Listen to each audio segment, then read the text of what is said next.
Andito ako ngayon sa Barangay San Roque, Hagonoy, Bulacan dahil ngayong araw ay ginaganap ang kanyang kapistahan. Kaya tara, samahan niyo ako at papakita ko sa inyo ang mga kasiyahang magaganap dito sa prosesyon at sa pagoda ni Apo Roque. At kasalukuyan na nga pong binubuhat si Apo Roque para nga po dalhin sa may kasko o pituyan na kung tawagin dito sa amin tuwing ginagamit kapag kapistahan. At doon nga po dadalhin si Apo Roque dahil nga po doon po magmumula ang pagoda o doon po magsisimula. At iniayos na nga po pala ang andamyo para nga po dire-diretso ang pagbababa kay Apo Roque. At para po masimula na rin ang pagbabagoda.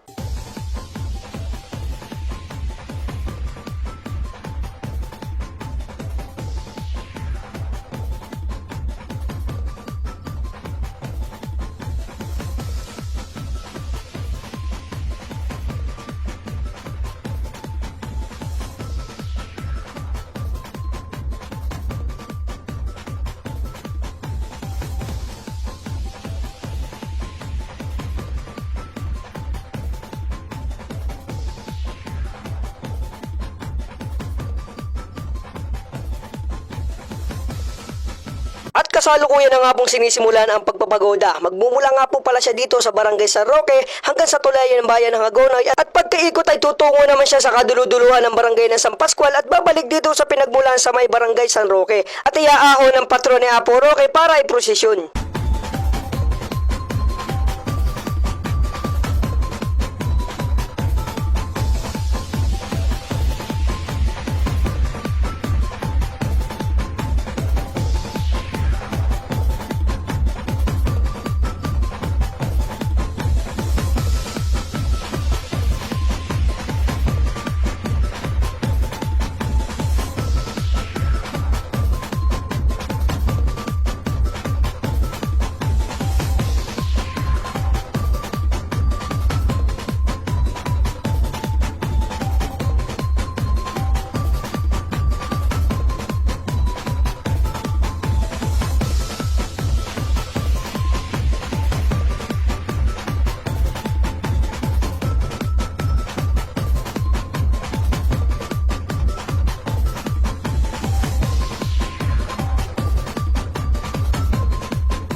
At pagkatapos nga po ng 3 oras sa paglibad o pagpapagoda sa kailugan, ay sisimula na nga po ang pagpaprosesyon at tutungo sa simbahan para nga po mamisahan.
At hanggang dito na nga lang po pala ang ating video. Maraming salamat po kay Insan Baroro TV at kay Alpax TV. At maraming salamat din po sa inyong pagsuporta dahil nga po malapit na tayo mag 7K. At maraming salamat po sa inyong pagsubaybay sa aking mga video.